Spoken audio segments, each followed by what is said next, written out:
Welcome to our parent session this evening. I am delighted that you are joining us. I hope that you all are staying safe and healthy during this time. I know that many of you are still adjusting to this new norm, which changes every day.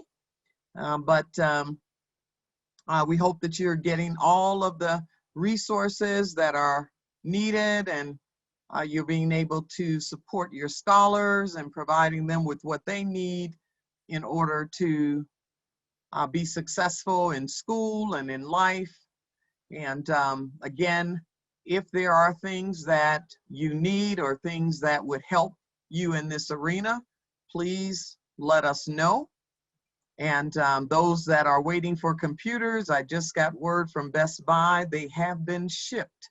And so we should be receiving those in the next couple of days. And as soon as we receive them, we will let you know so that we can arrange for pickup, because they're all being shipped to my office, because that was the only way we could get that many all at one time. So again, thank you for your patience, your understanding, and we're doing the best we can to try to provide you technology, but we know that many of you have been on hold for a while. But I'm glad that you're here tonight, and again, those of you who can open your cameras and allow the presenter to know that you're there and you're not watching other movies at the same time that you're in this session, that would be awesome. So Dr. Regina Lewis is going to tell us how to continue to make sure that we adjust to this new norm and still keep our futures moving forward. So Dr. Lewis. Fantastic. Hello, everyone. It's always good to see all of you. Hey. So a couple of things that I would like before we get started, because there may be times that you raise your hand or you put something in the chat or you have some kind of motion to call your name. So if you wouldn't mind putting your name on the screen, if you're not sure how to do that, you just hover over your picture and you'll see 3 dots. And then you can click where it says rename, and then you're able to put your name on there. The next thing is that there's some people who say, I cannot put my camera on right now, and I certainly understand that. But if you are able to, that would be fantastic, because although I have trained myself to be able to talk to just that little green dot, it's really awesome when I can see people and be able to interact that way as well. And so I'm going to be bringing up my screen, my PowerPoint in just a moment. But before I do, I just wanted to talk to you for a moment about a time way before this year. This was in 1990. In 1990, I was in the Air Force, and my last name was Thompson. That was my birth last name. And I remember I was in my room and I was listening to some music. I was having a good time. And then I heard this bang, bang, bang, bang, bang. And I'm thinking, who is banging on my door like that? So I go and yank open my door, and it was my commander. And he said, Thompson, get ready. We're going to war. And I thought, what are you talking about, going to war? I don't even know what that means. You know, the only thing I know about war was what I saw on television when they had the movie about Vietnam. And so I was afraid. So I called my family, I got my stuff packed up. And next thing you know, a couple days later, I'm boarding a 747, headed to a unidentified base. It was a secret base that had already been in place for 8 years prior. So I didn't know where I was going, and I didn't have any way to tell my family. But it just seemed so dark and bleak. So when we boarded the plane, I remember there was CNN there, and somebody saw me and they put this mic up to my face and they said, any last words? And I'm thinking, last words? I said, give me the mic. And I said, Mom, I'll be back. I love you. And then I left. And as we were flying over, there was no one talking. You could hear the hum of the engines. And everyone sat in silence because we had no idea if we were going to be coming back. We didn't know what to expect when we got over there. And when we landed in the middle of the desert, the hot desert in Saudi Arabia. We actually were in Dubai. And when we landed and got out, the dust that hit my boots, I just couldn't believe it. When I was placed into this space, it was just this concrete building for all the women, and they gave me my bunk. I was on the top bunk. I thought that that would be the safest place because I didn't know what was going to be on the ground. But when I was laying there and I opened my eyes, that was the first time I saw a gecko. And it wasn't a gecko, it was a gecko. It just seemed to be enormous. I was scared to death. I got off of that bunk so fast, right? And I thought, I don't know what's going to happen, but I could quickly see that my vision was starting to disappear for the future. While I was there, they were training us. They told us to prepare for a chemical war. And a chemical war is one in which there's chemicals in the air that could kill us. You can't see it, you can't taste it, you can't smell it, you can't touch it. And so now you're with the unknown. So we're constantly watching out for that. We had been there for quite some time before the war began. So we were in Desert Shield. So they allowed us to go off base out of this secret base, and we were able to interact with some of the locals. And when we were there, I remember seeing, several of the women with their face covered. Some had just the nose and the mouth, and others had their complete face covered. And I thought that was the strangest thing ever. I thought, there's no way you'd ever catch me with something like that on my face. I'm going to do what I want to do. I have the freedom to do what it is that I choose to do. I remember when the war finally began. And when it did begin, and the sirens went off, they told us, when the sirens go off, then you need to grab your flak vest, your gas mask, and your M16 and dive into the bunkers. And when I did that, everything seemed to shut down. There was no phones for us to call back home. We really didn't have internet the way that we have it today. And I was afraid. I was really afraid. But I knew I was over there for a mission and what it is that I had to do.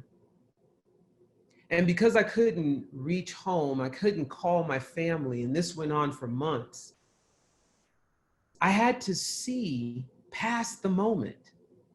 How was I going to do that? And the only thing I had was the nighttime. And the reason why I say the nighttime is because I could look up in the sky and there was always this one star sitting close to the moon. And I decided that when I looked into that star, my mother could look into that same star across the water, and that's where our eyes would meet. That was the only thing that kept me going, that helped me to realize that there was going to be a tomorrow and that I was going to come home. I did. I finally made it home. But I didn't realize the vision that I had. I didn't realize the strength that I had at that time. It wasn't until March of 2020 when I realized the strength that I had.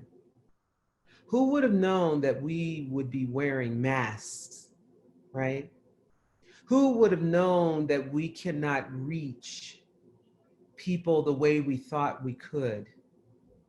Many of us have lost lives during this time. We couldn't even attend the funerals. I know I couldn't. And I had promised my uncle, who was sick for many years, that I would be right there, and I couldn't. There are people who have family members that are inside the hospital and they couldn't even go inside. They had to look at each other through the glass. There are people that have given birth to children and wondering what their future looks like. These things are very daunting.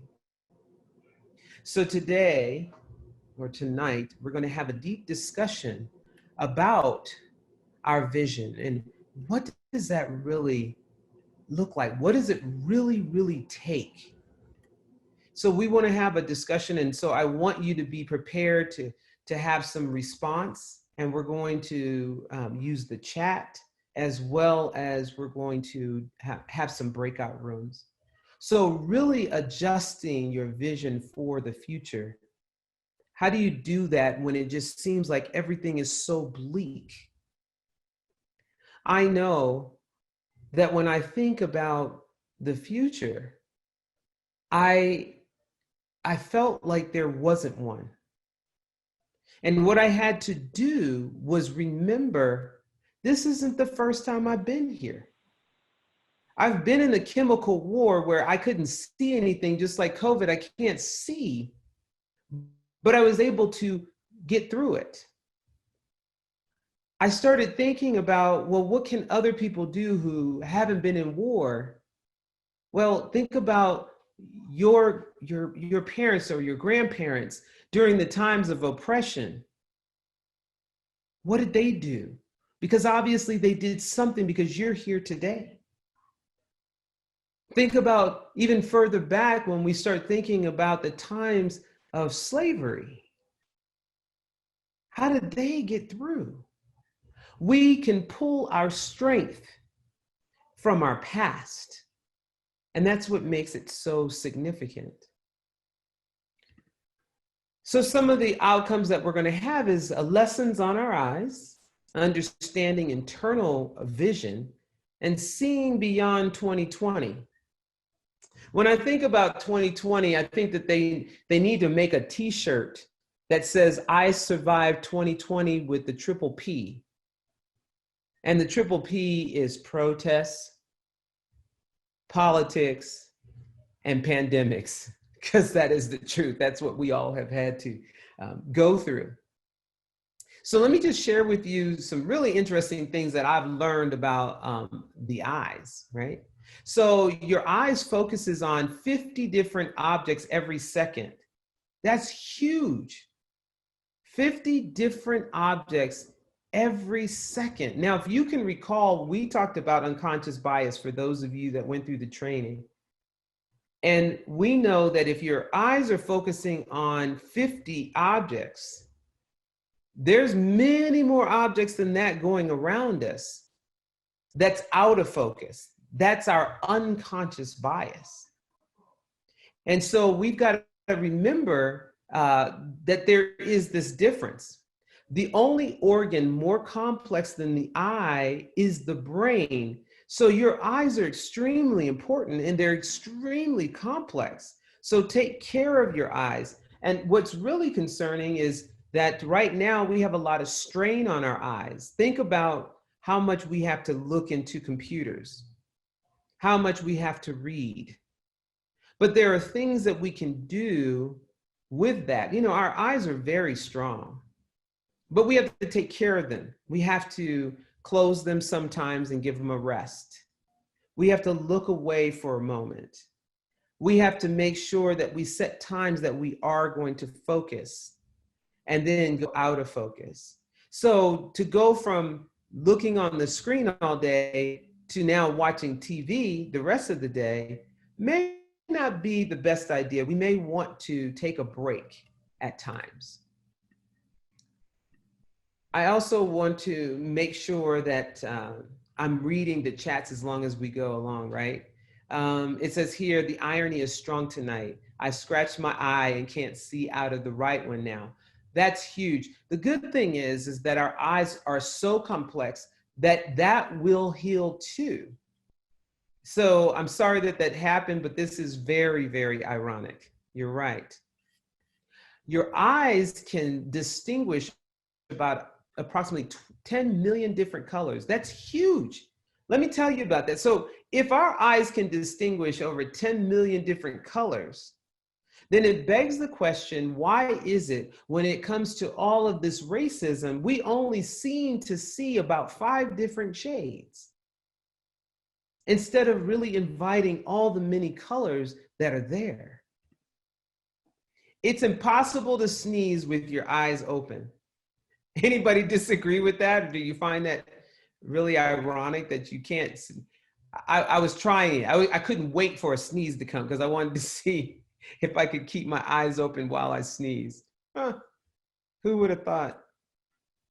80% of all learning comes through the eyes, 80%.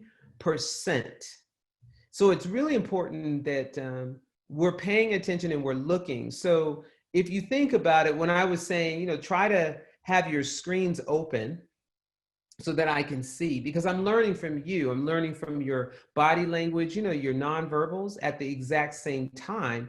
And you can also see me, and you're learning from me, not just from hearing me, because sometimes what we do is we turn it on and then we go do some other things. Okay, that's fine, but you're only getting about 20% of this lesson. The other 80% is when you're engaged and you're actually viewing what's going on. Your eyes can detect a candle flame 1.7 miles away. That's huge. When I heard that, it made me think about a camel. A camel, I mean, their accuracy, they can actually spit, I think it's a mile or so. It's probably even longer than that they can hit their target. It's just incredible. Your iris, the color part of your eye, has 256 unique characteristics. And that's crazy because your fingerprint actually has about 40. But when we start to identify a person, they use your fingerprint because no two are the same. The same with your eyes. Every print is different. Only about 1/6 of your eye is actually visible. So what we're seeing is only 1/6. There's a lot more that's going on with the eyes. So think about an eye doctor and all the stuff that they have to learn how to do. The average person blinks about 12 times a minute. Yeah, it's like, I bet you just blinked, because it's crazy. I mean, these are things that are actually true. And here it is, the shark's cornea is nearly identical to the human cornea, and has even been used when they've had to surgically replace a person's eye. Sometimes they use a shark's eye. So that's something you can go and share with your friends. I thought that was really neat. The optic nerve contains more than 1 million nerve cells. And lastly, people who were born with sight likely still see images when dreaming, even if they are blind today. So that's huge. So in the chat, I want you to put down something that surprised you, or if you know something else about the eyes that we don't know. So go to your chat and place some things in there.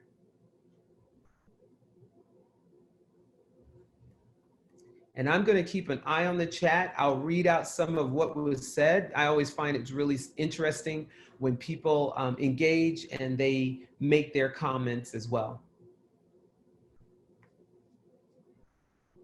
Okay. I do see people are typing, so I'm just pausing for just a few seconds here. Shark's eyes being close to ours. Never heard that before. Yes, it is all fascinating that blind people can still see in dreams. I know, that was really exciting and interesting to me, right? But I think they're dreaming based on what they have seen when they had sight. Maybe that's part of it, but you can also build images as well. Most of these surprised me. The part about seeing 10 million different colors is amazing. Yeah, about the sharks again. I know, that one really blew my mind. I didn't realize we had so many unique characteristics. And actually, there was about 80 different things. I just narrowed them down, but you can go online, Google it, and see even more. This would be a neat thing to have a conversation with your scholars, like start playing trivia or something. But I think it's really, really awesome to just have fun with it, but at the same time, you're actually learning. The eye is the lamp of the body. Oh, so then if your eye is clear, your whole body will be full of light. Oh, I love that. That's beautiful. You know, they say that the eyes are the window to the soul. So keeping that in mind, think about this. When you have on a mask, right? Then guess what's only showing? The eyes. And if we start paying attention, we can learn so much more about people because we're being forced to pay attention to a person's eyes as opposed to their mouth.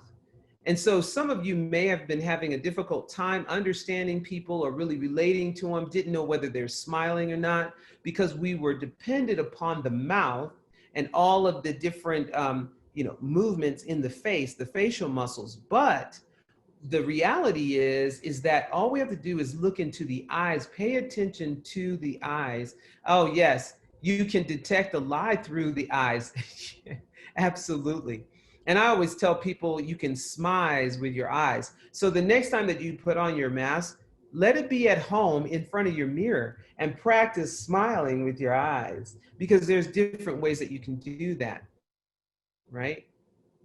So it is amazing how we're all designed.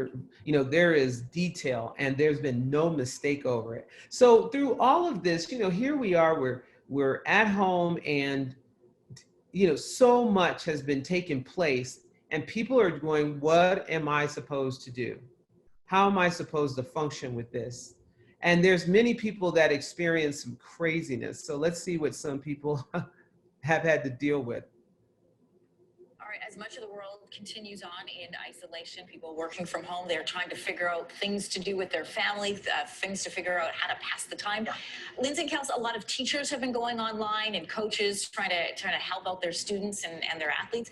This one teacher in particular, music teacher, I thought was phenomenal. Not only did she pick up an instrument and decide to help out her student and spread some joy, but she wrote a song, and as inspiration, she was going to share what she's been going through and what makes her feel isolation. Have a look. Hey, so as some of you guys might know, I'm a music teacher, and I found that one of the best ways that I can process the whole transition to online learning and teaching is to write a song. So I wrote a song. I'd like to share that with you guys now. Here we go.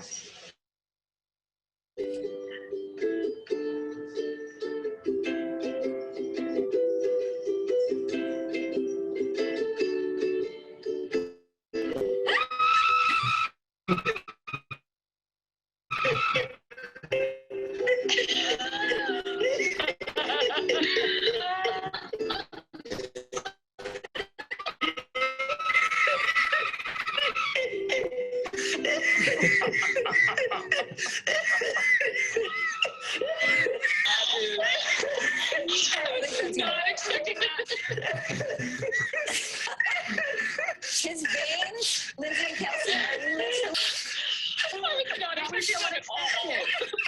No, she's so sweet and guitar I'm a thingy. music teacher, quiet ones you and gotta watch I out found for. that one of the best ways that I can process the whole transition to online learning and Again, teaching everybody. is to write a song. So I wrote a song. It's a lovely little melody. She makes sure to show the proper chording and fingering to make sure the song is just right. Look at her smile. Sweet Mrs. Music Teacher, and this is how she feels.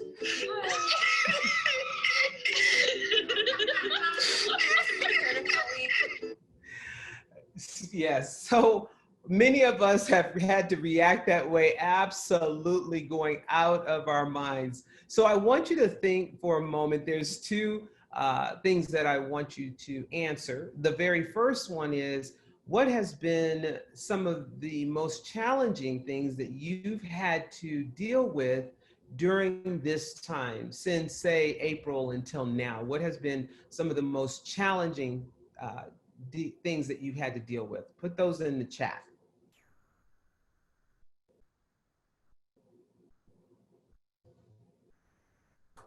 Teaching online and teaching my own kids. Oh, especially simultaneously. That's a lot that you have to do. Uncertainty about what would happen at my kid's school. Yes.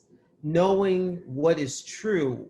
That is huge. I think a lot of us are dealing with that, all the unknown and things changing all the time, keeping my extroverted children sane, yes, my kids feeling unconnected, not seeing friends.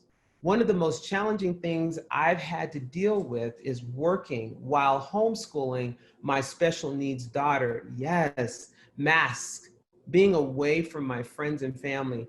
You know, so many of us can relate to that, and it gets to be really, really difficult. And so what I want to do is I'm going to open it up for a minute.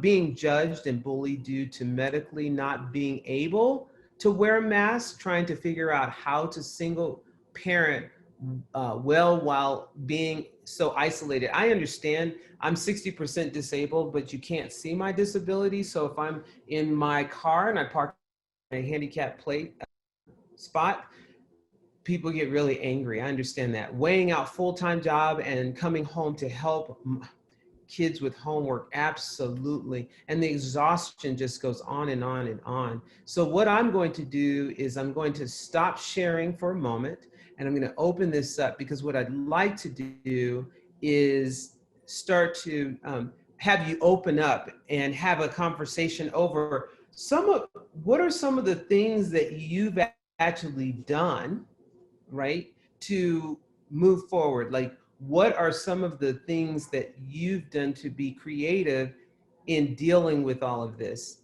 So there is a reaction button at the bottom that you can click, and I'm going to keep my eyes open to see if anybody raises their hand, or if I miss you and you have it open, then please unmute yourself, because I'd like to know what are some unique things that you and or your family have been doing during this time, that maybe it's a great idea that we can share with each other, that other people are doing. Maybe you have some ideas for some of those things that were listed in the actual chat. Oh, here's one: deal with pandemic fear. Absolutely, we can talk about that. Eye health is very important.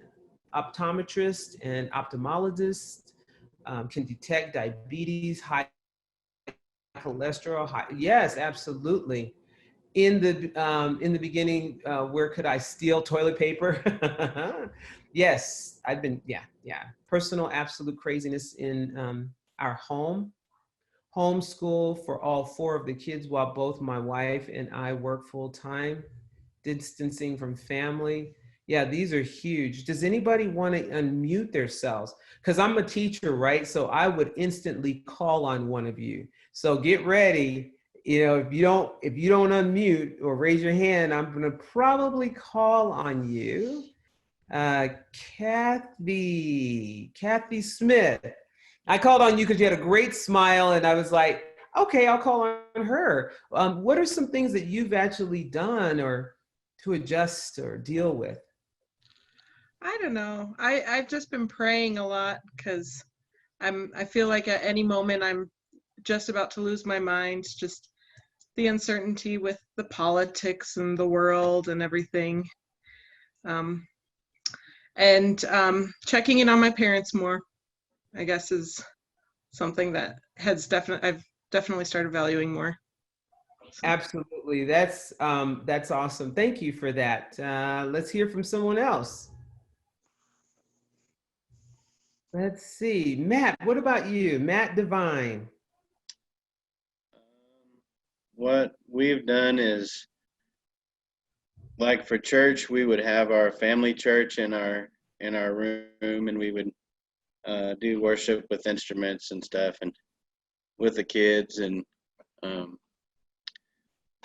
we've just prayed about, we're in full-time ministry, so we prayed about how to still help people while this is going on, following the laws, with also understanding the need, and weighing that and balancing it, and then just starting in writing curriculum for students to also be able to help others.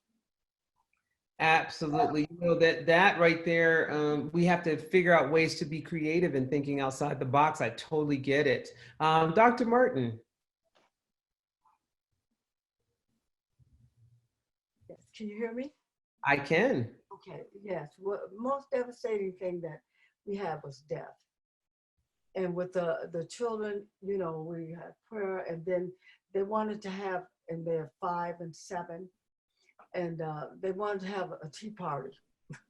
So I just had one, and I wanted to let them, they express how they felt, how they were feeling, you know, and even though I was real busy and all that, but I just took the time out because they wanted a lot of it, you know, and to cope, you know, even with school opening up and everything, and to keep it balanced, I wanted to just hear what they, you know, how they felt, how they really felt. Sometimes they were bursting in tears and this and that, and we can't do this, and they wanted to visit other kids and all that, and they couldn't at the time. And so it was kind of devastating, but it was really just amazing to hear what a 5 and a 7-year-old will talk about, you know, what's going on, and want to know, well, where's God with all this going on is bad? The question was, you know, why does bad things happen to good people? Absolutely. I can understand that. Tong and Sarah. Okay. I was just calling on. For me, I guess we have learned Zoom pretty well and have had a lot of events happen on Zoom. So there's still that correspondence. We've just learned how to manipulate the situation to where we would still get a lot of the socialization, but for church, we'd have podcasting, and we'd have church at home, and we did a lot of the homeschool stuff, which I was a teacher at the school, so I kind of already knew how that would go, so it wasn't as hard for me transitioning from being at the school to being remote. And teachers were working well. I mean, we just learned how to do things just a little differently. For us, it wasn't so, I don't know, it wasn't so hard when I hear about the things that other people have experienced dealing with it. I feel like it hasn't been so devastating or so difficult. And maybe that's because our normal has been incorporated into what we normally do. So, I mean, it hasn't changed too much, I guess. Absolutely. Thank you for sharing that. Amanda Ansel, could you talk about what you put into the chat?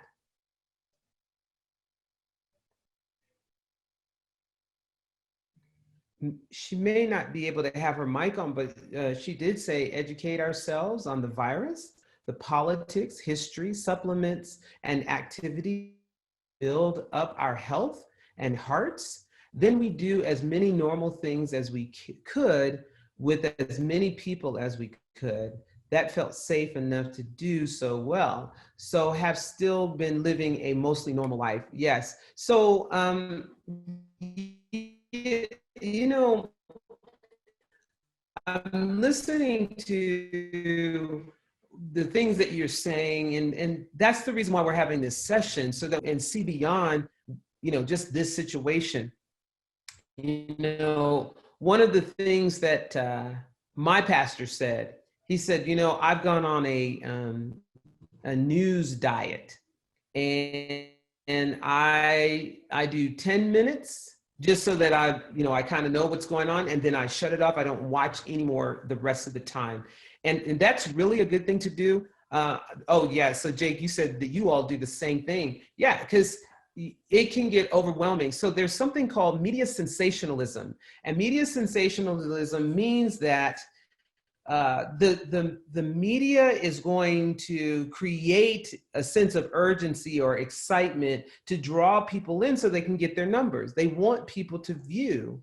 And so then we watch it. So they're going to take snippets and pieces and put it all together, and then it overwhelms us. So when I was over in Desert Storm, then I actually remember my mother calling one day. She was really panicking. She was worried about my life over there. And really, it wasn't happening that way. What they did was they went around everywhere where there was events going on and streamed it all together to make it look like it was in one place. So we really need to do our own research. There's several people that are saying, you know what, we just stop media as much as possible to, you know, to lower that stress. You stop watching the news a long time ago.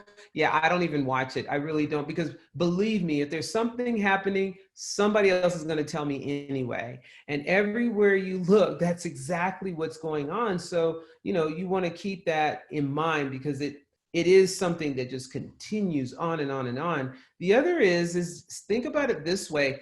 We were moving so fast in our society that we didn't slow down and really spend time with our family and friends. I mean, I just doing, you know, like just a quick assessment, asking people, and I found that more people, and so then that is a positive thing that's going on. Even though sometimes our family can drive us crazy, it's really important that we look at that. And it becomes really interesting. Some creative things that I've done. My son and his wife are getting ready to move into their first home. So we're going to do a virtual housewarming party. So when they go, we're going to videotape them walking through.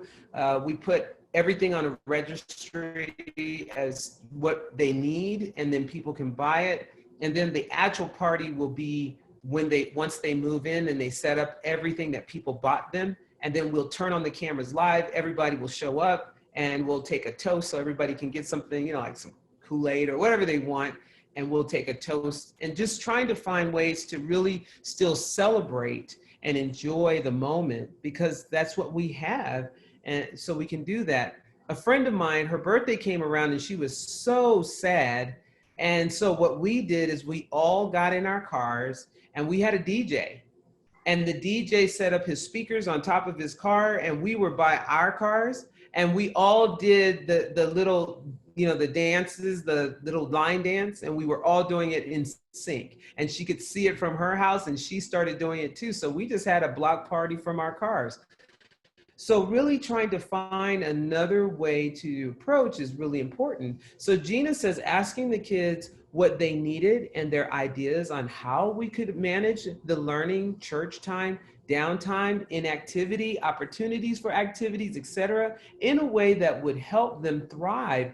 Also, I had them call an elderly friend, and we also visited her and did some housework for her.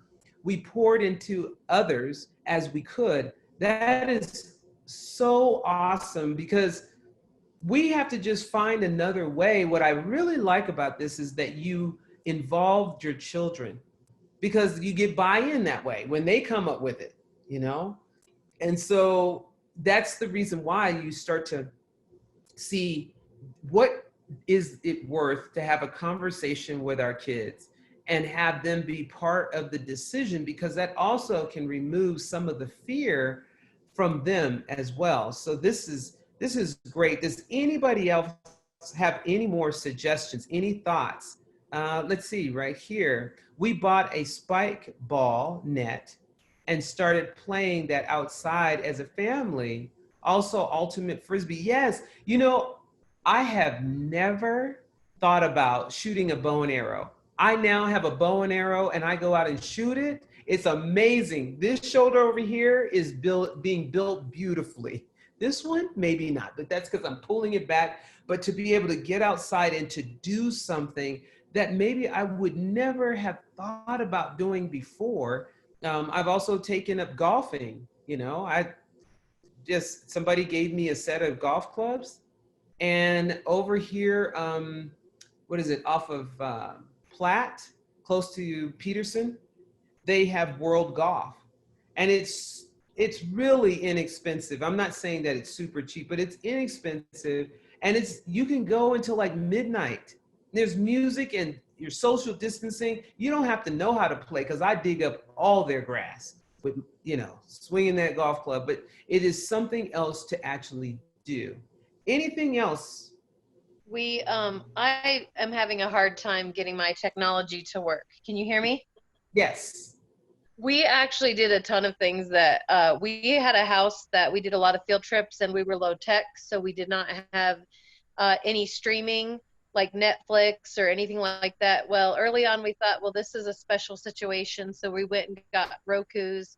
And so you know, we also, my kids always wanted to like raise from babies chicks and ducks, and I was like, no, we're gone too much. Now we were home all the time, so we got ducks and chicks, and we ended up with a rooster. And you know, now we're dealing with the county saying you can't have a rooster, and we're dealing with that. But they have had, you know, we actually did a lot of amazing things that we never really would have done because they were outside our norm. So we just decided that, you know, extreme measures call for, you know, we did just some really neat things. We had never done campouts in the backyard. We did campouts in the backyard.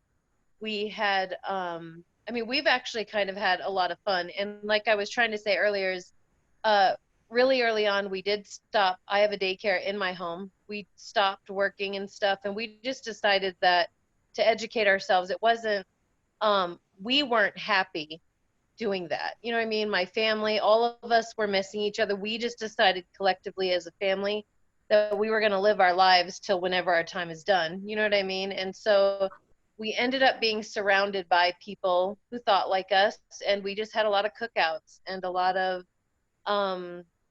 fun, honestly, in different ways, but things that we didn't normally do. So it's been kind of awesome. I'm so happy to hear that. I hear that there's some people that do board games, bike rides, walks, art projects, hiking, lots of family time, built closer relationships. Absolutely. So when we can spin it around and see it in a different light, it really, really does help us, you know, to see it just a little bit different. So as you had said, Amanda, you know, extreme measures calls for extreme creativity. And that's what you did. And yeah, I'm just glad that my fiance did not hear that, because he would say, well, now I should be able to get, you know, well, you know, we saved a lot of money by not doing stuff. We saved a lot of money. So we end up having money that we normally would have spent on like other things. And it was just like, we ate out. My kids were like, oh my, we had never eaten out at even like Culver's. We just do not spend money like that. It's like, well, there's literally nothing else to do. Who wants to go through the drive-thru at Culver's? And everyone's so excited. And, you know, my kids had never in their lives had a McFlurry before, which is hilarious. They're teenagers. And so I was like, now you've had one. And it is really weird. They'll never forget the weirdness of this time. I love hearing that. By a show of hands, how many of you ever went to the drive-in movie? Ooh, Lord have mercy. I don't see any hands. Am I that old now? Come on now. Okay, I see at least one thumbs up. Yes, okay, fair enough. You know, I do believe that there's going to be some things since this time that's going to actually, I can just imagine that, or there's going to be some new things that actually takes place, you know. So they have I don't know what I was watching, but they have all the commercials from the drive-in movies. And I saw some things that I remember from way back when. It just kind of blew my mind. I was like, whoa. Okay, Brittany, you said you love the drive-in. Yes, I remember when they had them here, the parking lot over there by on Platt, which is now Walmart, that used to be a drive-in movie theater. Yep. Yes, it really tells our how much time we've actually spent here in Colorado. So the state of our society in the year of 2020. So here's some things to know about. In March 2020, the President of the United States declared a national emergency in the US. We in America were part of a public health emergency of international concern, a pandemic. The World Health Organization has only made this declaration 6 times in history. So think about that. I mean, in history, there's only been 6 times that this has happened. But looking at that, just keep in mind, if it's happened 5 times before, we're here today. We'll be here tomorrow, and it will continue on. Social interaction shifted to social distancing, and virtual interface became the primary mode of interaction. We are wearing masks in efforts to decrease the spread of COVID-19. And people, because the information didn't come out clear, people were very unclear as to what does the mask do? What does the mask do? If you put on a mask right now and you walk behind a car that it has their exhaust pipes and it smells, would you still smell that exhaust? Absolutely you would. And smell is particles. It's all particles. So that particle is getting inside the mask anyway. So the mask is not so that, you know, whatever's in the air can't get in and out. What the mask is for you, if you cough or if you have it, you're not putting out even more. Like when you cough, and you know, sometimes we spray, it's just to protect people from that big chunk. So that's basically what it is. So if you have someone, which there was somebody on the chat who said, you know, there's people who look at her because she does not wear a mask, because she can't wear a mask for medical reasons. And people get upset, they think that she's doing something wrong, but it isn't like that. We have to understand. So somebody else in the chat actually said, you need to do your own research. Don't go by just what you hear in the news or what somebody told you, or because it's gone viral and now they're passing it along to everybody. You've got to go deeper and find out for yourself what it really is about. Concerns of the unknown continue to rise. Challenges of motivation, flexibility, and adjusting to this new normal has begun to surface. So when we start to think about that, you have to think, well, what do we mean by the new normal? Because there's some people that think that this new normal is going to pass and that this is temporary and you can't wait to get back to the way things were. We're never, ever going to go back to the way things were. We may see some things from the past come back, but now that we're in this, we're going to find that there's going to be more jobs that's going to have people work from home because they didn't think it was possible. There's going to be more presentations that are going to be virtual, such as this. There's going to be more family time, more than ever. There's going to be more cleanliness, because if you notice, we wash our hands much more and you can see the dirt. And stop and think about when you did not wash your hands before eating or after going out. It's amazing what is actually there. So we really have to stop and think how this really truly affects us. So these are just some of the things that have been taking on, that has been happening in our society, and it's okay. We have to go back to the mindset that it is okay, that we'll be okay. During these crucial times, vision is essential to seizing these times of uncertainty. So we have to have vision. We have to see, but it's not always what we see on the outside. A lot of times it's what's internal. What is our internal vision? So if you look at this right here, this is like an iceberg. And there are people that you see right now that just seems to be successful and things are going just fine. And you're thinking, how in the world are they doing that? Because my life right now is miserable. But it's because these people saw this vision. Because in their life, they had to do other things. They had to do persistence. They had to look at failure in a different way because they did fail. There's things that they failed on. They had to make sacrifices You have to have discipline. So discipline for me looks like still getting up at the same time as if I was going to physically go to work, still brush my hair, take care of my hygiene, put on my clothes first thing in the morning, still do some type of exercise, even if it's just laying in your bed, sitting up, and laying back down again. At least you did one sit up, right? But it is about building that. Hard work, dedication. These are things that we don't see that people are doing. This is all due to some type of vision. So we want to have vision, and it's that internal vision. What are you telling yourself? Because whatever you're telling yourself will show up. If you say that you can't, you're right. If you say that you can, you're correct too. So keeping that in mind is going to be most important.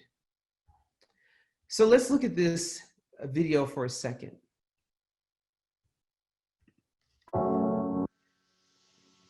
Helen Keller said, "The only thing worse than being blind is having sight, but no vision." Could there be anything worse than going through life without any direction, without any passion, without purpose, without vision? Decide what you're going to do. Decide who you are going to be. Write it down and do whatever it takes to make it come true. That is your vision. That is your purpose. Your vision gives you reason. Reason to get out of bed every morning. Reason to grind. Reason to do what everyone else is unwilling to do. No successful human has ever reached any great heights without having a clear vision of their future. Back your vision with a relentless, burning desire to achieve at all costs. Your vision must be strong, powerful, and make you feel completely uncomfortable. If your vision is in your comfort zone, that is not your vision. No fulfilled life is lived in a comfort zone. Push yourself. Push yourself to live the life you want to live. No shortcuts, no cop-outs. You think big, you dream big, and you get big. Your vision should be something you love to do. Don't chase the money. Do what you love and the money will chase you. It's a universal law. You get rewarded. Don't ask where the money will come from. Ask yourself how you can add value to the lives of others. Make sure you add that value. And money will flow in your life so fast, you won't know what to do with it.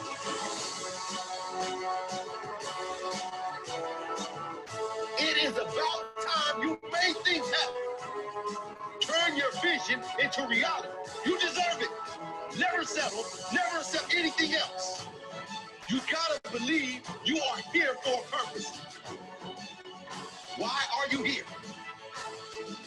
Don't wait until the end to realize you never did what you wanted to do. Don't wait until it's too late to understand life is short and you only get one shot to make it.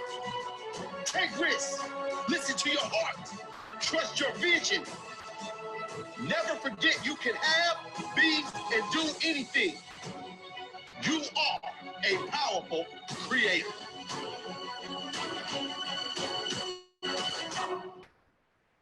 Whoa, that is powerful. You know, one of the things that he said was decide what you're going to do. So what I want you to do, hold on. Ooh, just wanted to do his thing. What I want you to do is if you have something to write on, I want you to write it. But if not, I want you to put a mental note Decide what you're going to do, who you are going to be. So what I want you to do is, I mean, there's several things that you can do and you can be, but I want you to put in the chat, and I want to see 58 people put in the chat, you know, what are you going to decide to do? One thing, and it could be teeny tiny, just one thing. What is that you're going to do starting today? Not tomorrow, not on Monday, not after the weekend, but I mean today. So Amanda's just said, I would be okay waking up to that every morning. Okay, I love that, absolutely. And you can.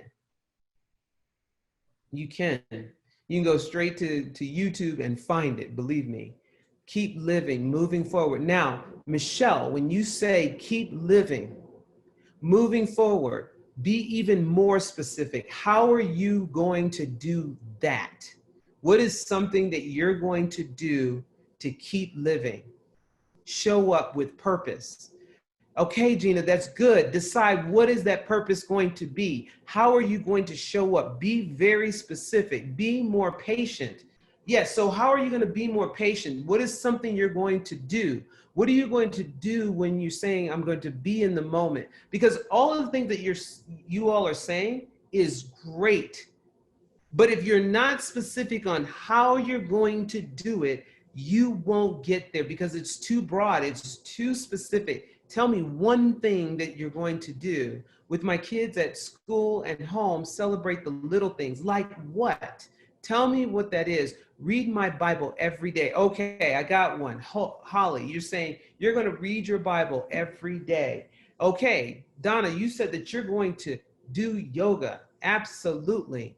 Be purposeful with my actions. Pray every day. Spend time talking to each of my kids every day, talking to them about what, you know, one thing that a friend of mine has done is she has taken, she has a journal. She gave each one of her kids a notebook, and she told them to write down their thoughts for the day, every day, or their goal.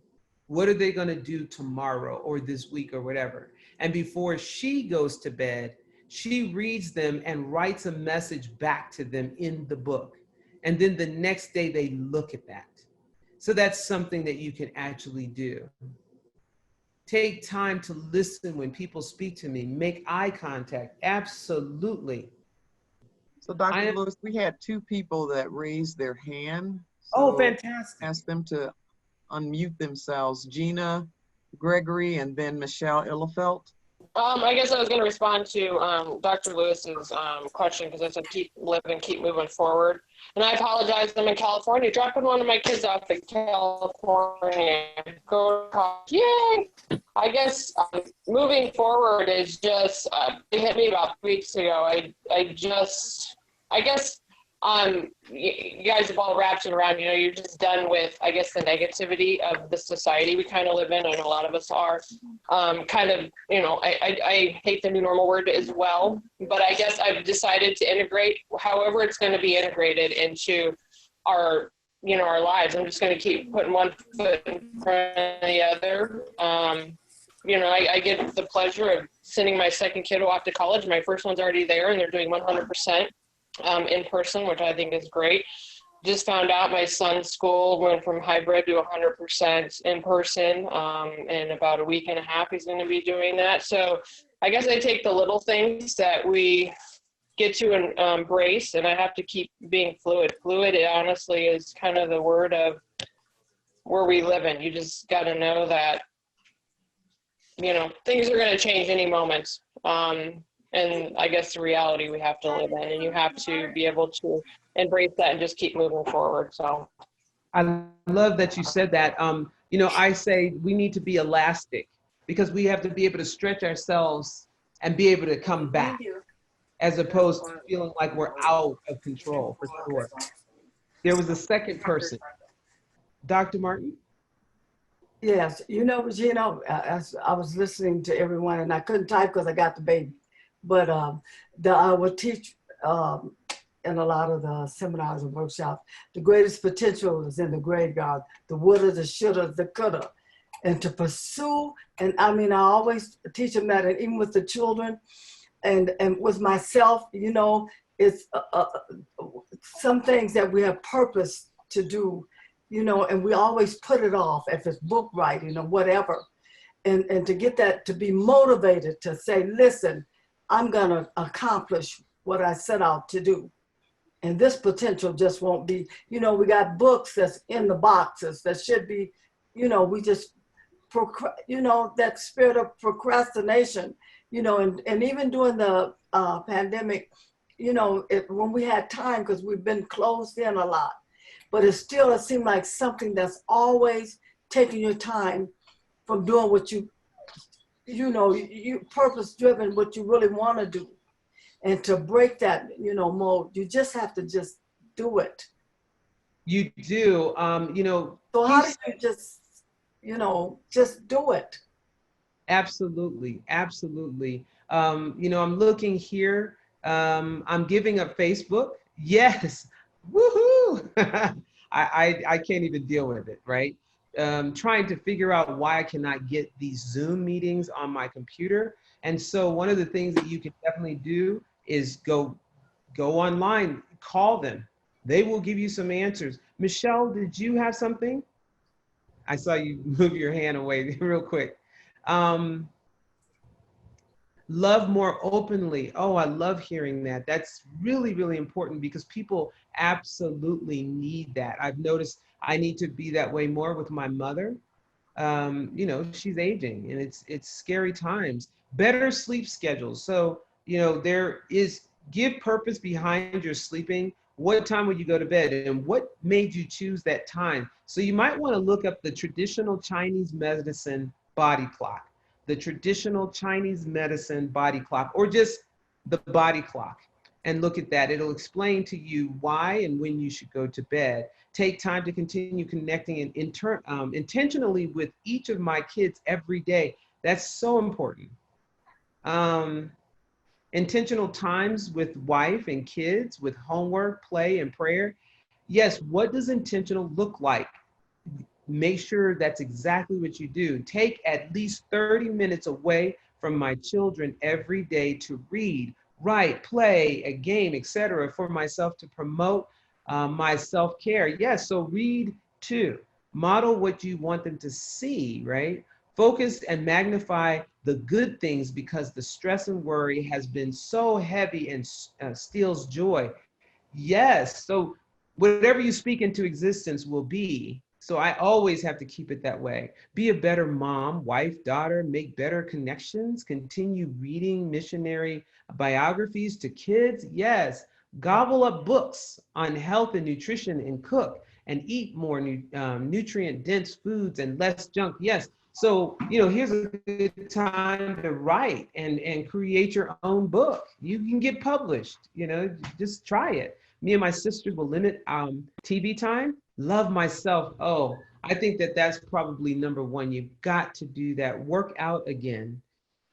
Ooh-wee. Let's go. Let's go. Let's make a plan and do exactly that.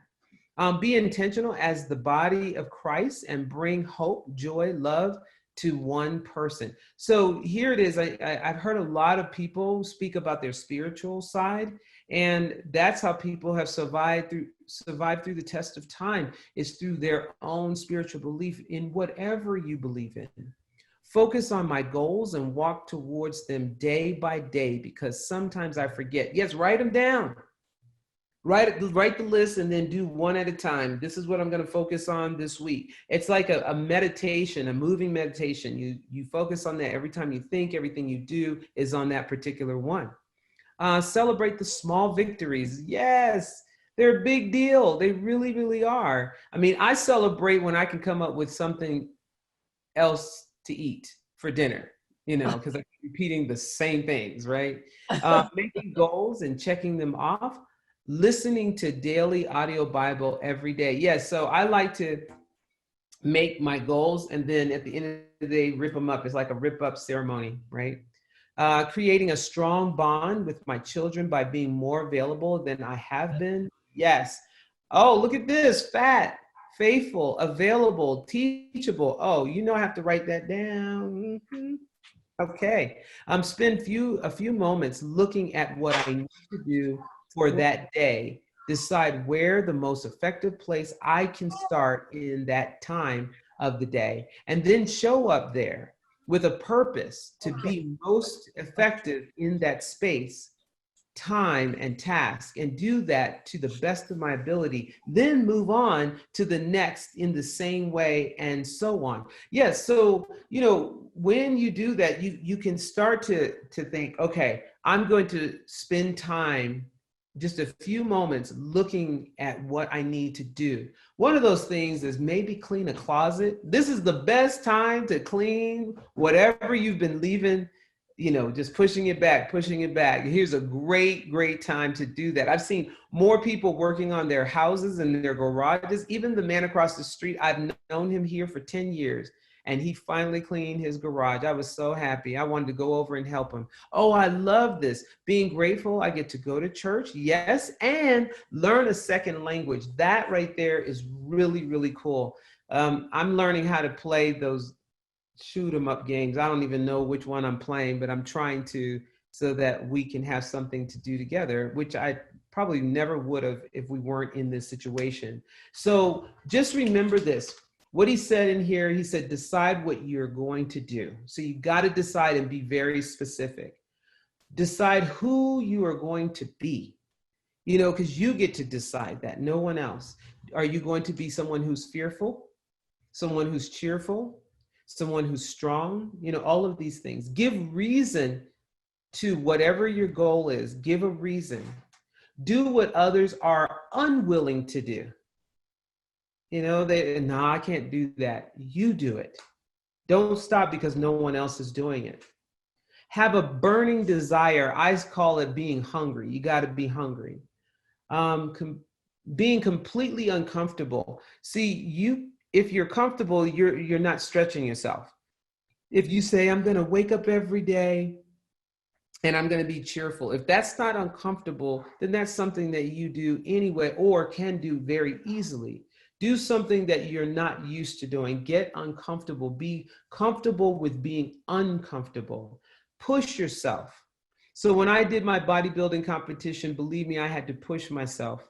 I had to eat things I never would eat. But I learned how to do that. But what that did was it helped me to learn how to enjoy very good, natural, healthy foods later in my life. And it really has made a difference, because those who are going to survive all of this are going to be the ones who take care of their health. Don't take any shortcuts and don't cop out. Don't stop. Just keep going. Let's chase, let the money chase you. Don't worry about the money. Do something that you can help and love and add value to other people, right? Make your vision into reality. Never settle. Say, well, I guess this is good enough. And don't wait until it's too late. So those were some powerful, powerful messages that we all needed to look at. So now what we're going to do is we're going to go into breakout rooms. And in there, I want you to talk with each other about ways that you can tap into your internal vision. Look deep inside, and I want one person to be the volunteer to report back out when we come back into the larger group. So what I'm going to do is you're going to get a signal for you to go click onto your room, and you're going to be in there for, I'm going to say maybe 5-6 minutes or so, and I'll do a countdown and let you know that we're coming back. So just as a reminder, when you go in there, you're going to have a conversation about how are you going to tap into that internal vision, that self-talk, the inside, to see that vision, and have one person volunteer to be the reporter. So when you come back out, I'm going to say, okay, I want to hear from the first person. And we're going to have about, let's see, if we have about, how many rooms are we going to have, Deborah? 7 rooms. Okay, so we're going to have 7 rooms. So I'm going to expect to hear from 7 people. So if you would go ahead and let them go into those rooms, that would be fantastic. Okay, it looks like we're all back. I'm really excited to hear from all of you, or from the person who was writing down some information. Let's hear from one of the rooms. What did you come up with? Some internal visions. Okay, this is Hector from room 4. Okay, and then Michelle, you'll be next. Go ahead. Okay. One of the things we came up with was actually being purposeful and like maybe having like a day planner, writing your stuff down. You, Hector? Having your ideas, writing them down. Mm-hmm. Oh, okay. Wait a minute, hold on. Somebody's mic is unmuted. Okay. Okay. Sorry. That's okay. That's fine. So yeah, a day planner, kind of that's something you see daily. Having that and just writing that down on your day planner. I like this one. This is one of the ones I really like.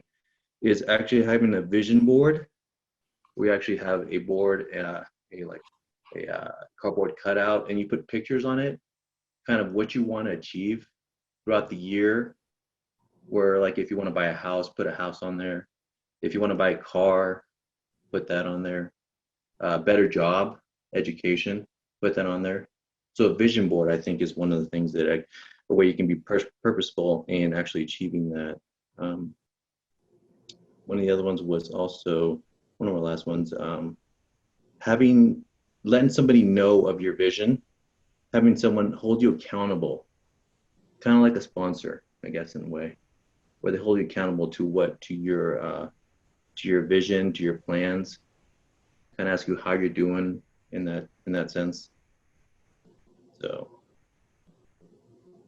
those are a few ideas right there. I think pretty good. That was fantastic. So, one of the ways that you can do this when you do like a vision board, a vision board can be passive, and the way that you can make it active is if you put in a center square, you put down what is one of your visions or one of your goals. So say it's a car. And then what you do is you put like 8 squares around that square. And each one of those, you have to put down, what is it going to take to get that car? Like money, right? Pay, whatever, all these different things. And then you take each one of those and you put them in a square by themselves, and you put 8 squares around that and figure out what are you going to need to do that. Okay. Yeah, so then you spend time doing that, and that starts to break it down into, you can do it so that this is what I got to do each week, or this is what I got to do each month to get that goal, and you can make it possible. So babies, kind of like little baby steps, kind of brainstorming. When you brainstorm, you have the main idea, and then how to go about achieving that idea, that main goal. Yes, making it very active. I think that's awesome. Thank you for that. Michelle, you had your hand up, so let's go with you. Thank you, Hector. Who's another group? We can go. Okay. So in Breakout Room 6, really kind of our vision and focus was the value of building relationship and community. That seems to be what everybody in our group really realized during the stay-at-home times, is just how precious people are in building that community. And so we just kind of talked about how to be intentional, whether that's taking the time to make a phone call, to text, to find other people who are at your same comfort level, and being very intentional about connecting regularly, getting outside.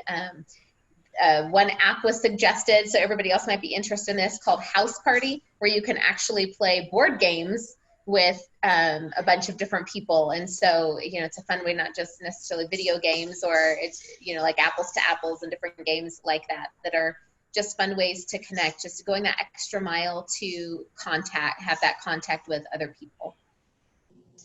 Wow, that's fantastic. Thank you so much, Relinda. That's awesome. Michelle, if Michelle can't, is there someone else in her group that can speak to it?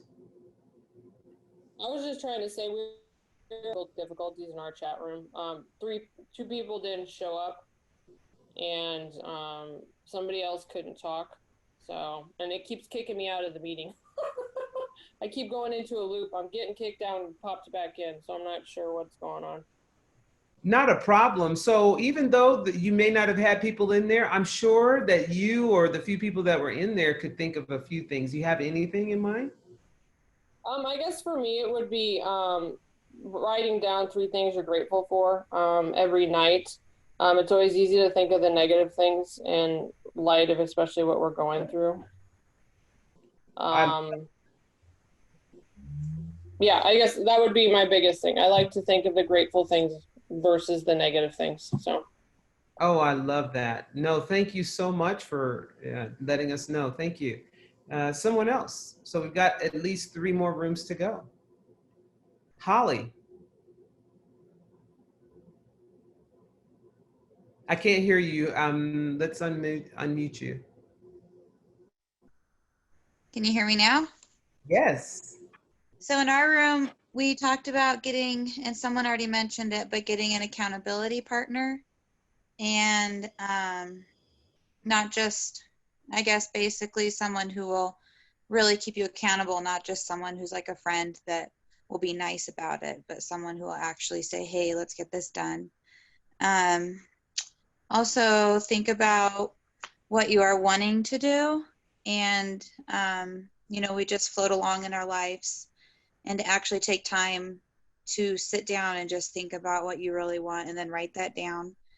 And then do some soul searching to know what you are passionate about. And another person said to tell their kids, for them it was important to tell their kids what they wanted to do, because when they do that, it makes them accountable, because their kids will ask them and stuff. So those were basically what we talked about in our room. Oh, that's beautiful. That's beautiful. So I think we have 1 or 2 more. If your hand is raised. Yeah, Okay, I was in group 2, breakout room 2, and we talked about one of our the moms that was in that group. She talked about, you know, living in fear. She said, you know, she, you know, was used to just having what normal life was, and now we feel like, you know, we have to just acknowledge that, you know, not to fall into that, and you know, the negativity of life, where it has been for so many years, but now just recently it has, you know, take us over the edge. That, and then I also share our vision as far as you know, you know, I think I have been also kind of thrown over the edge in the last few months. And to me, I feel like my vision is to just live one day at a time. You know, don't stress out, and, you know, look what's, you know, live with what we have right now. you know, that's such an important statement. It may sound simple, but it's so true. Live one day at a time. Look at what's in front of you. You know, I work with the community and the Colorado Springs Police Department. And one of the things that we talk about is we see a lot of things that's happening in the news about about the police, but we have to bring it more closer to home and think about our police here. And what do we need to realize, and what do we need to work on immediately right here, and so that we don't go too far and overwhelm ourselves. And that's with any situation, so that we just don't, you know, go out of control, actually. Yes. Is there 1 more? Thank you for that. Okay. I think we have them all, but this is fantastic. It's a list. When we get ready to finish up today, then I'm going to ask you to put in the chat 1 thing that you're going to take away from here, but just hold off for right now, but we will definitely look into that. So what I want to do is go back to our presentation. And, you know, when I talked about how do we tap into our internal vision, I like this quote here by Helen Keller: the only thing worse than being blind is having sight and no vision. And, you know, think about, what does that really, really mean? You know, you can see what's in front of you, but can you see what what's not in front of you, something that's not visible to the eye is what vision is really all about. So to add to the list that you all talked about, you want to really start thinking, really think, and think about thinking. Like, what do you think about? And is it good for you? How does it serve you? If it's taking away, then it's not something you should be spending your time thinking about. Yes, it might come, but you have it and then you put a check mark on it and you move on and you go back and you start thinking about those positive things, or how to take a negative and move it into a positive. You want to clear your mind. So there's many different ways to clear your mind. One of that is to refocus. So if your mind is out here thinking of all the stuff that you've heard, all the things that are frustrating to you, then it's about, let's go back and refocus. Where do I want to put my thoughts? And that's where you can start to clear your mind. Listen to music, you know, just absorb yourself in the music. Listen to nature. Listen outside. There's many things that you can actually do. Make a decision and stick with it. I'm going to do this, and really do it. But don't make it so big that it can't be achieved. You start with something small and make sure that whatever you say, you actually do. Never lie to yourself. So say, for instance, you want to start working out and you say, you know what, tomorrow I am going to do 5 sit-ups. And you go to do 5 sit-ups, but what you realize is when you get to the 4th one, you're like, I could do 10 sit-ups. Don't do that, because then you're not allowing yourself to trust yourself. If you say you're going to do 5, only do 5. So the next day you can say, you know what, I'm going to actually do 10. And you go to do 8 and you're like, I can't do another 1. You have to stick with what you said. Push yourself to the 10. So if it's about cleaning the house, you know, don't say I'm going to clean the house. Say you're going to clean a drawer. Start there. You know, so take it in bite-sized pieces. You want to work through the obstacles. So there's going to be many obstacles in your way, but what are you going to do when you run into that wall? You've got to decide that now. It's really important that you start thinking about, what am I going to do when I run into a brick wall? Because that's not, we never plan for that. And this is where we get thrown off. And so if you can do that, because this is the same way that we should be teaching our kids. If at first you don't succeed, try again. Well, it gets frustrating when you keep trying and nothing happens. So what is another direction that you can actually go in is what's going to be extremely important. Even when you don't agree. Whoa. So these are some of the things that you can actually think about, that you can actually do. And so what I'm going to do is start telling you more, you know, what is it that you can do to have sight beyond 2020? You're going to hear things, you're going to be told things that you don't agree with, but I want you to just hear some of the lists. Even when you don't agree, keep an open mind. Sometimes we don't know. Seek knowledge. When things just seem like it's at a stop, be creative. Don't leave it to other people. Take responsibility. Stay resilient. And even when it's really hard, stay positive. You have everything you need. Be confident. Don't just look at the situation today. Have vision. Be aware of your own biases. And above all, be inclusive. We need everyone. So as you can see, there's a way for us to see our way through 2020. 2021 is going to come. And there's going to be a lot of what we saw in 2020, we're going to see in 2021. It's not going to just magically go away. And we have to say it's okay. So we may as well start making our plans for tomorrow with what we know today. One of the things that we do know is that things can change in a split second. We've all been able to witness that. So how do we prepare ourselves? You know, when we go to the store, do we just pick up an extra roll of toilet paper and store it in the back somewhere, just in case, if we can do that? You know, there's just some things that we need to start preparing ourselves for so that we're not caught off guard.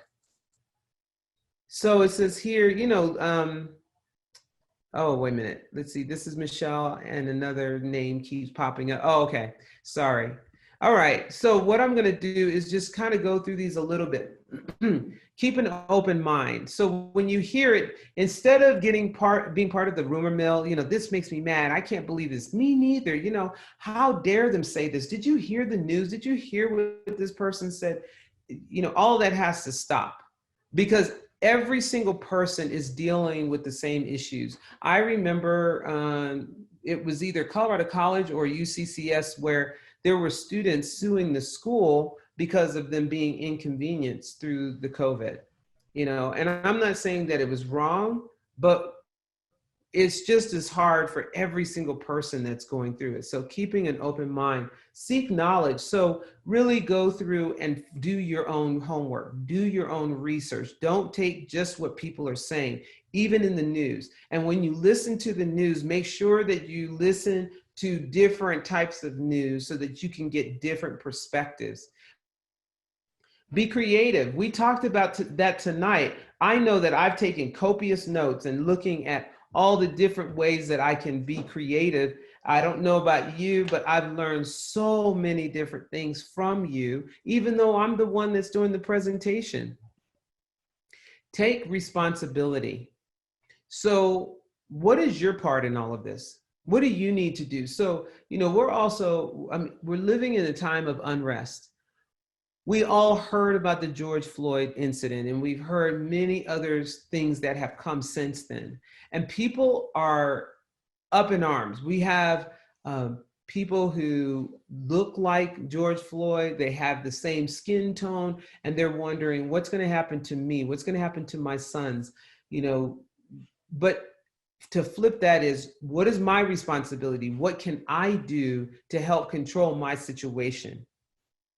And make sure that we understand that you can only control your controllables. There's some things that are just going to be out of our control.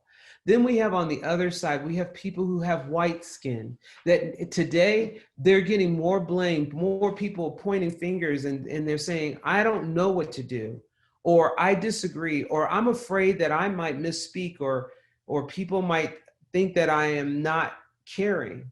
But there are things that you can do too. You know, if you know that you have opportunities that other people don't, then go and open the door for another person. You might say, yes, but I'm struggling too. Absolutely. But if there is any opportunity that's different from somebody else, then open the door. That's all of us. You know, even myself, you know, I probably would have made more money in March than I ever have ever. And all of that shut down and it went to zero. And I was relying on that.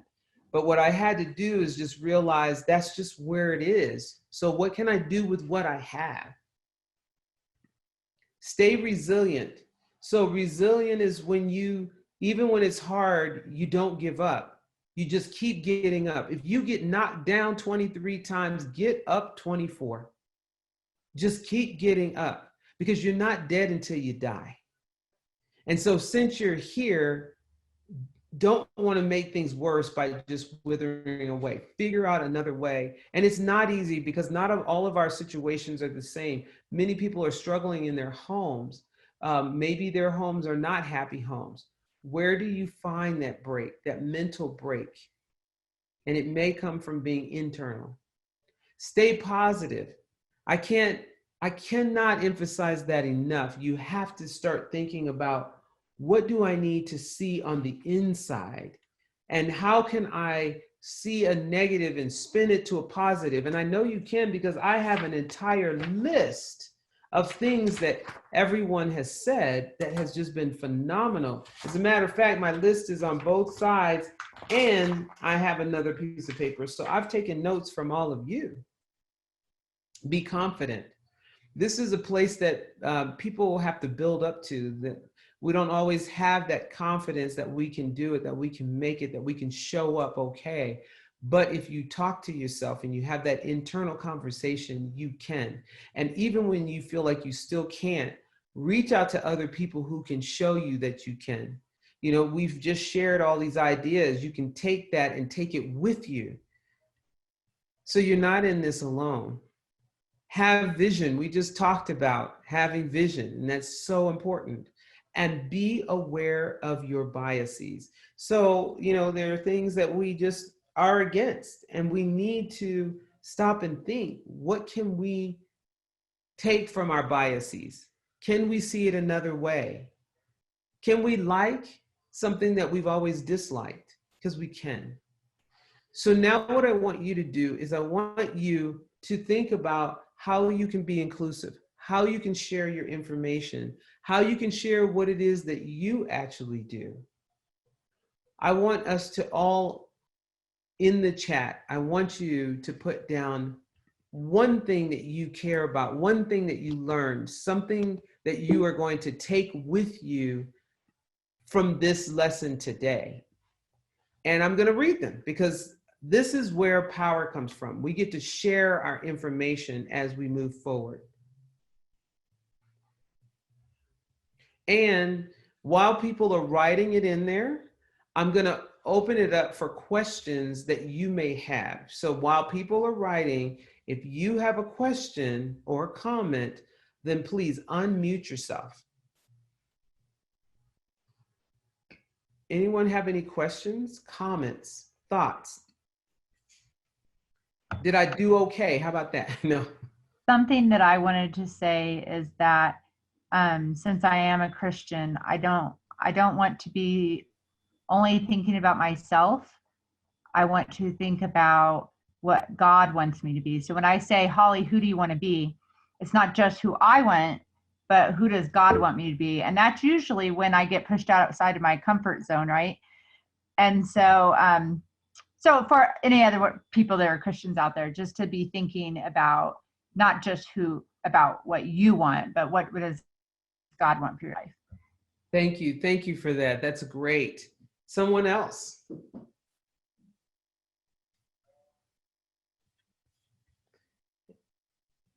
All right, as you're thinking about it, because we still have time for questions, I want to start reading some of what has actually been put here. Be resilient and bounce back when trouble comes. So this is what you've taken away. I love that. Respect everyone. Yeah, and that's not easy to do, but we have to find a way that even when we disagree with a person's perspective, that we find a way to respect. So we have relationships of mutual respect. That's how we're going to survive, because you saw how fast this went around the world. So we're all impacted. So we're all in this together. We're all connected.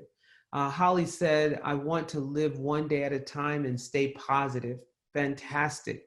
Dawn, we need to grasp the opportunities that we have today. Yes, because we're not promised tomorrow.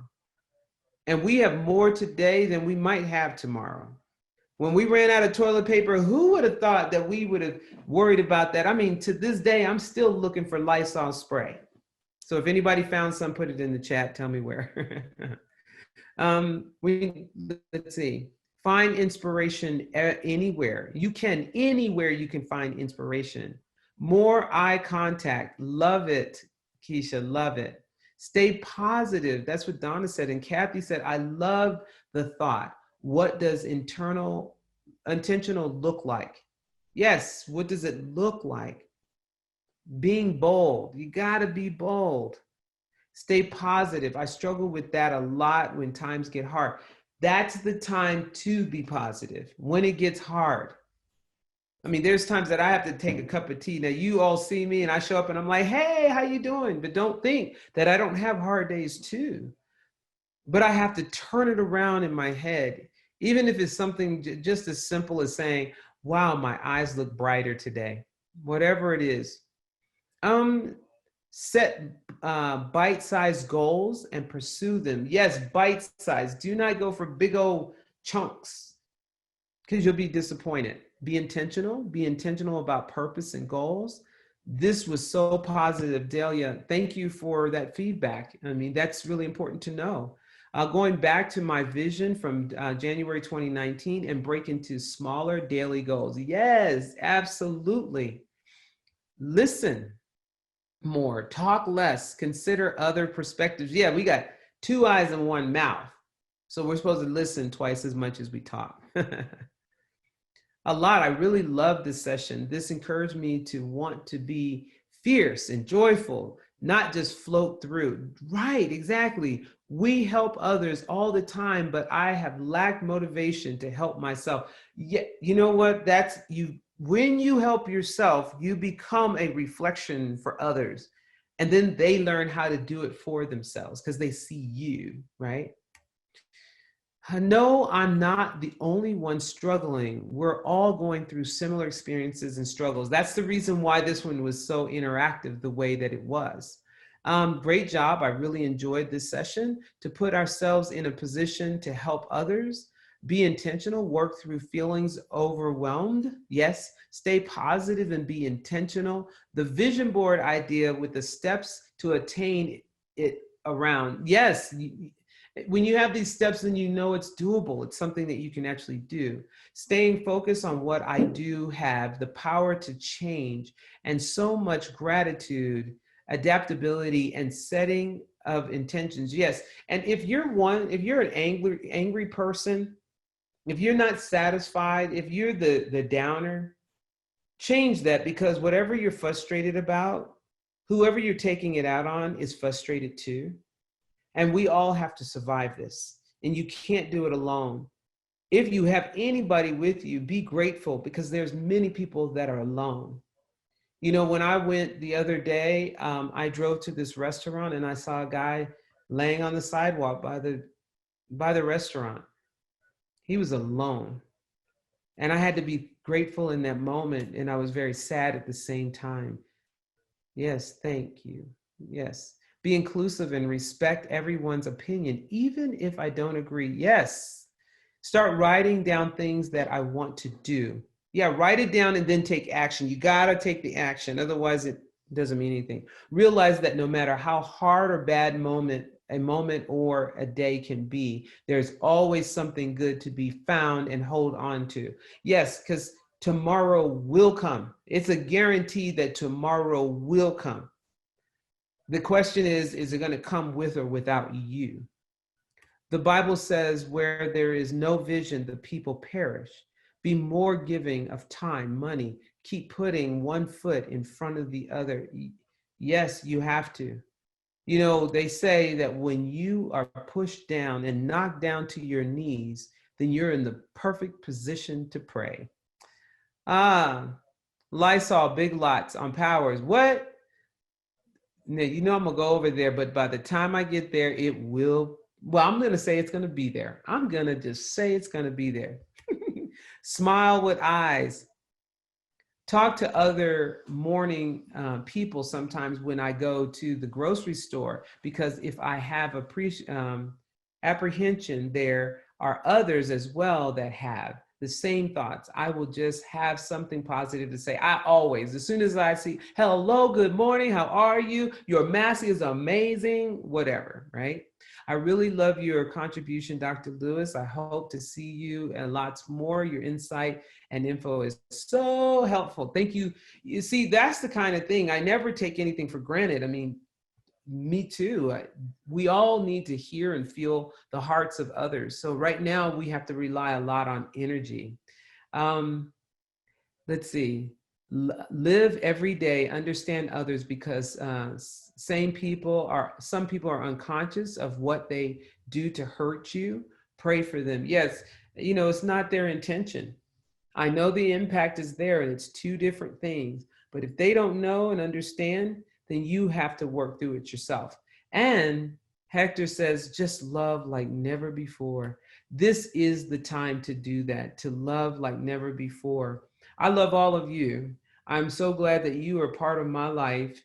And I do know that whatever it is that you're going through, the strength that you have is permeating throughout our society. And this is how we learn, because whatever we do, when we end up in the history books, it's going to teach people who are reading it what to do.